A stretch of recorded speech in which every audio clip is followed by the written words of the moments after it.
Hey folks, Doug Blake with Body Design University. And in today's video, we're going to talk a little bit about nutrition, macronutrient profiling to be specific. You ever heard of macros? Isn't that kind of like the flavor of the month or flavor of the year? You know, how are you going to do your macros, right? Proteins, carbohydrates, and fats. Those are the three macronutrients that have a nutritional or caloric value, right?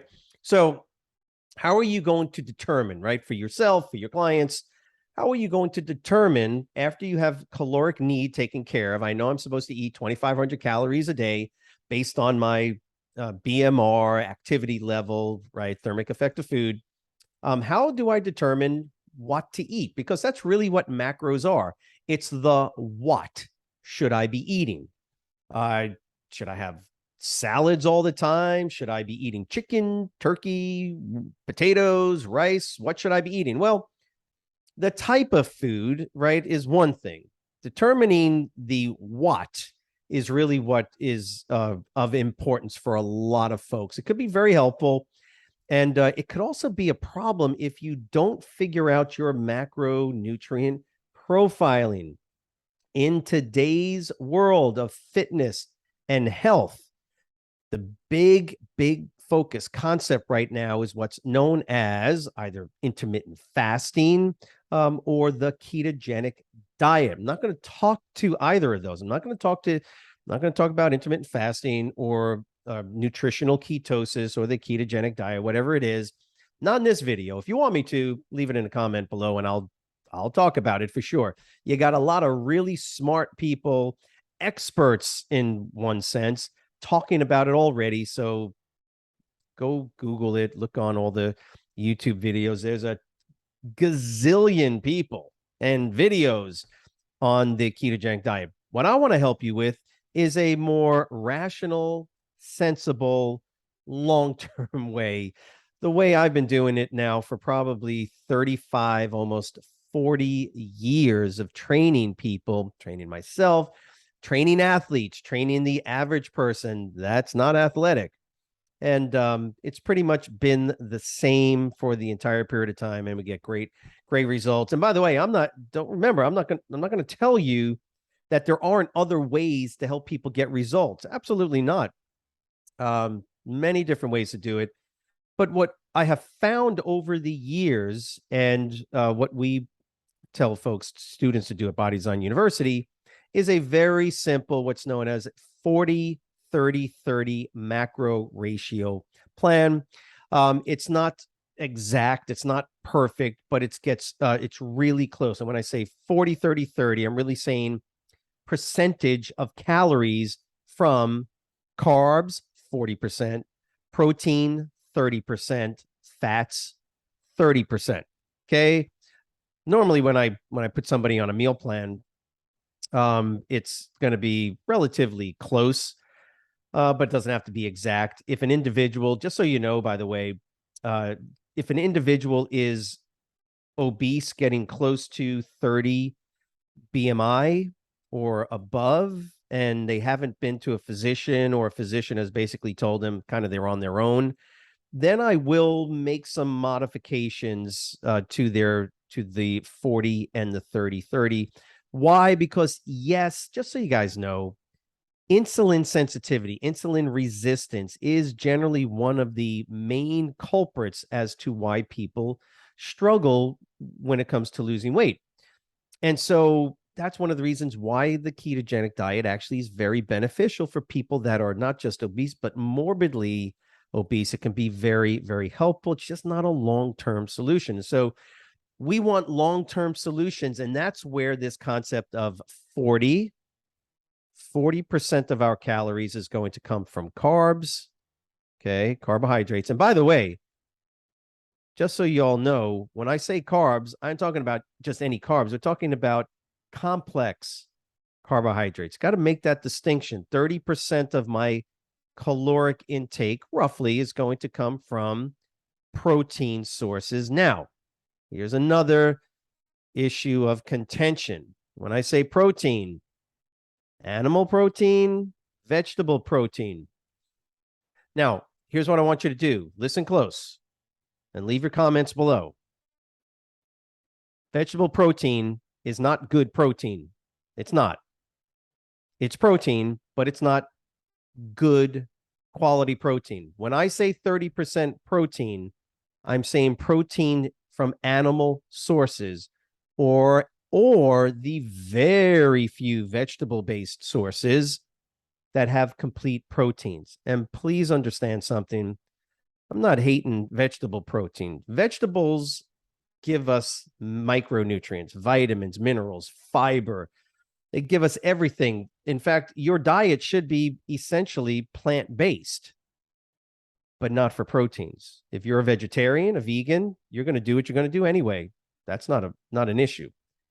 But if you're not, don't start thinking that vegetable proteins are the same as animal proteins, because they're not. Okay, they're not good quality proteins. You're going to have to consume a lot more of them.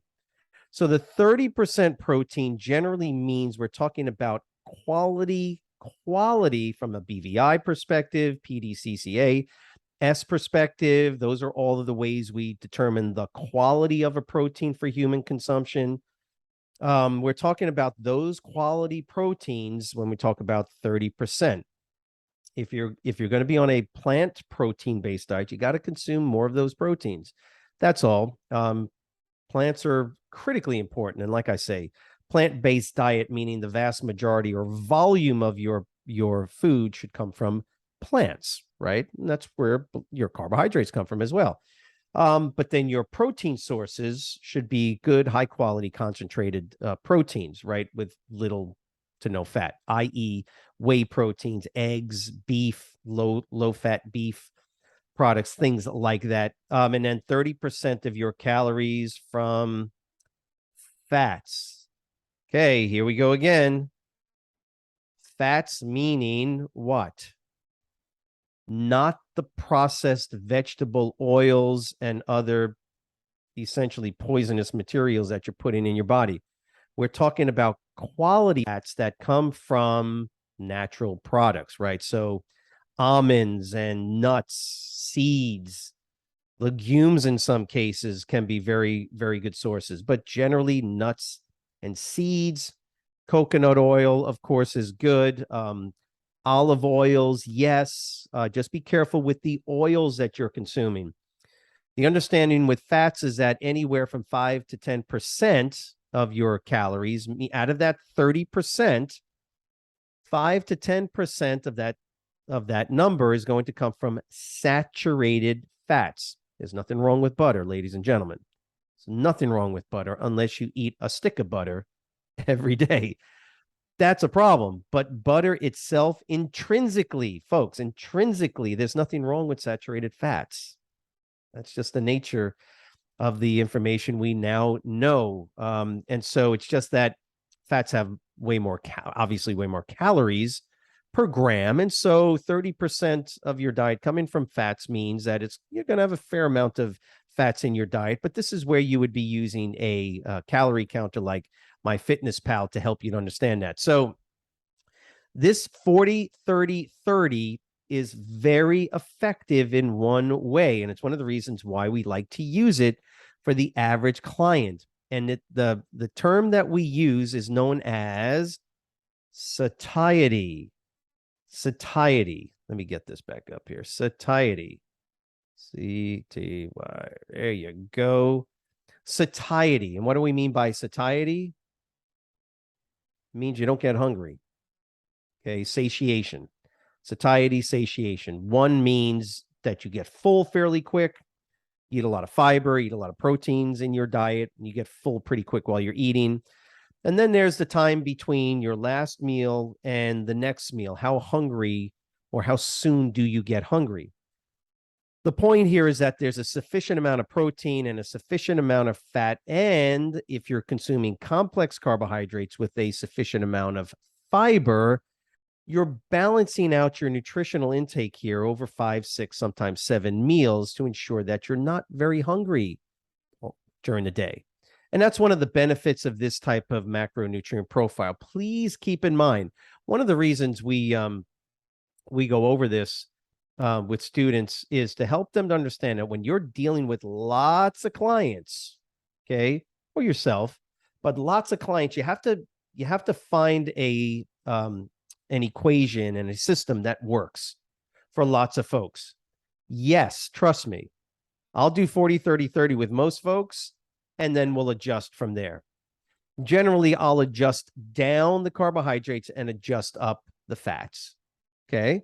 If it's an athlete, for instance, depending on the type of athlete I'm dealing with, and we've been working together for a little bit, I might have to push the carbs up a little bit higher and drop the fat down a little bit lower. If I'm dealing with a bodybuilder, competitive athlete that's trying to get lean, I'm going to work, or again, I'm going to modify those macros a little bit, but that's our starting point. That is the recommendation. Start there, get people eating multiple meals throughout the day, not one meal, not two meals, not even 3 meals a day, 5, 6. And again, depending on how big the person is, how much exercise they're doing, sometimes even up to 7 meals a day. I've done that with many of folks. They're basically snacking the entire day. This has been of extreme benefit for the average client that you'd be working with. Look, as always, if you have a comment on this video, you want to learn more about this particular topic or any other topic, then leave it in the comments section below. Remember to subscribe to the channel. Hit the notification bell, by the way, and you'll know when the new information is always coming out. You're always aware, right? Share it. Share the video. If you have folks that could possibly benefit from it, be more than grateful if you shared it with your friends and family as well. So as always, if you got any questions, please let us know, and have a great weekend. We'll see you next week. Thanks.